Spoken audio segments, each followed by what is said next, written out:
केंद्र सरकार द्वारा लाए गए कृषि कानूनों के खिलाफ लगातार किसानों का संघर्ष जारी है।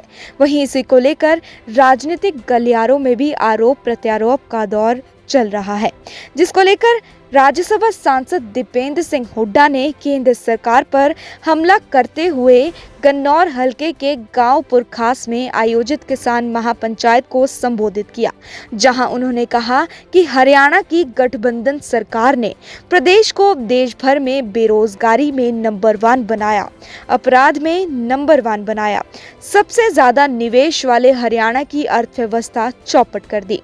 अब किसान विरोध में हरियाणा को नंबर 1 बना दिया है।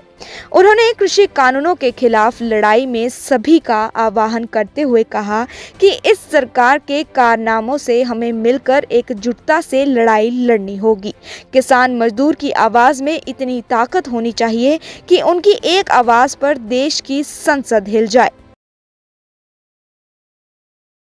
जो एक सरकार कहीं ना कहीं अपना किसान विरोधी और अहंकारी चेहरा सरकार ने उस चेहरे की झलक दिखाई है।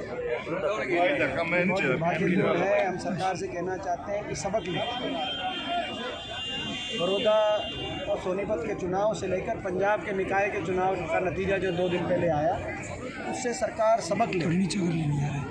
अन्नदाता के साथ है मतदाता। पंजाब के शहरों में कानून ने दिखाया है। सरकार समझे कि आज देश का किसान, धर्म, जाति, प्रदेश, क्षेत्र, भाषा हर बात से ऊपर उठकर एकता से अपनी मांग रख रहा है और अविलंब सरकार ये किसानों को दोबारा से बातचीत के लिए बुलाए और जो है तीनों कानूनों जो है वापस लेने के किसान के फैसले को मांगते हुए समाधान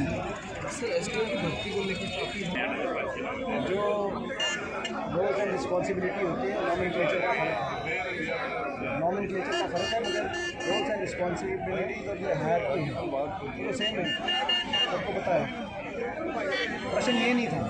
प्रश्न ये था कि भाई जो जनरल में 99 जो पोस्ट थी उसमें से केवल 22 हरियाणा की, तो यानी कि क्या हरियाणा में जो सब देश में रिकॉर्ड बेरोजगारी है, जिस प्रदेश में वो रिकॉर्ड बेरोजगारी, आपने देखा भी पीएन की बत्ती पानीपत में क्या, तो क्या एसडीओ स्तर के प्रतिभा के 99 बच्चे भी हरियाणा में नहीं हैं?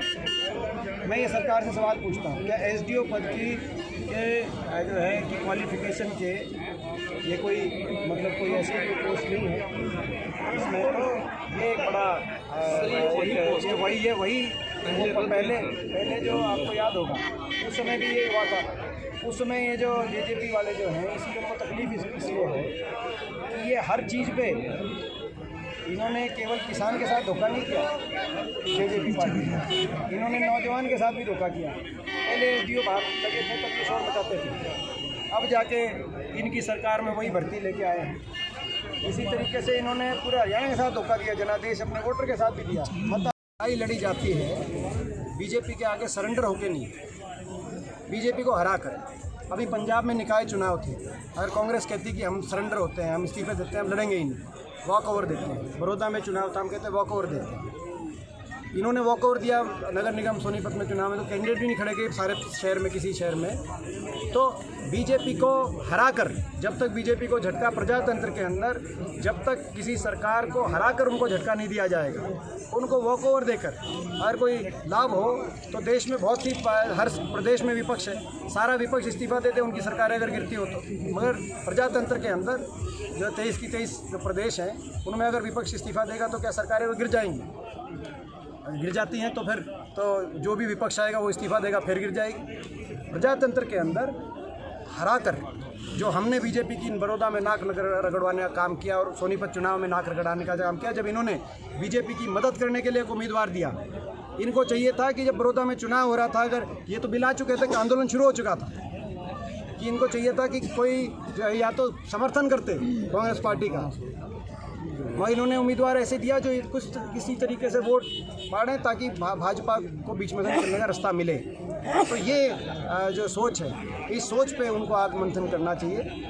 जो है कि जो वो कदम उठाते हैं उस कदम का फ़ायदा हर बार बीजेपी को ही क्यों पहुंचता है? या बीजेपी को पहुंचने का क्या उसमें की संभावनाएं होती हैं। बड़ौदा में उन्होंने जब उम्मीदवार दिया उस सोच का उसका फ़ायदा बीजेपी ही क्यों सोच रही थी कि भाई शायद हमें फ़ायदा हो जाए। ऐसे ही अब जब अविश्वास प्रस्ताव आ रहा था विधानसभा में, विपक्ष को एकजुटता दिखानी चाहिए थी और विपक्ष अगर एकजुटता से खड़ा होता तो किसान में हौसला आता, मगर ये दिखाना कि विपक्ष एकजुट नहीं है तो ये किसका इस लाभ है। इस बात पे उनको आत्ममंथन करना। दीपेंद्र जी, किसान ये मैं कहना चाहता हूँ कि इस पूरे ये जो सरकार की नीयत पे जो है सवालिया निशान लगाता है। जिस तरीके से सरकार ने साजिश षड्यंत्र करके इस आंदोलन को कलंकित करने का पहले प्रयास किया, कभी खालिस्तानी, आप जाके देखो, आप तो जाते हो सोनीपत के, आप सारे पत्रकार वहाँ जाते हो, क्या वो खालिस्तानी थे या क्या माओवादी थे, क्या वो उपद्रवी थे, अलगाववादी थे, जो अलग अलग नाम दिए गए, कांग्रेसी थे।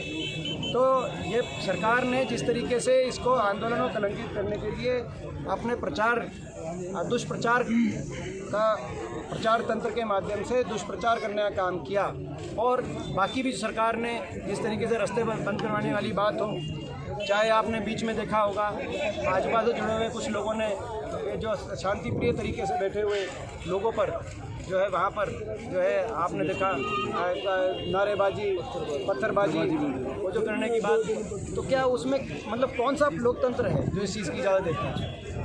कौन सा लोकतंत्र है? वो पत्थर बरसाएं इन पे तो वो शांति के दूत, और किसान शांति से बैठा बैठा पत्थर ओटे तो किसान उपद्रवी। ये कौन सी परिभाषा है? ये कौन सी देश में परिभाषा है?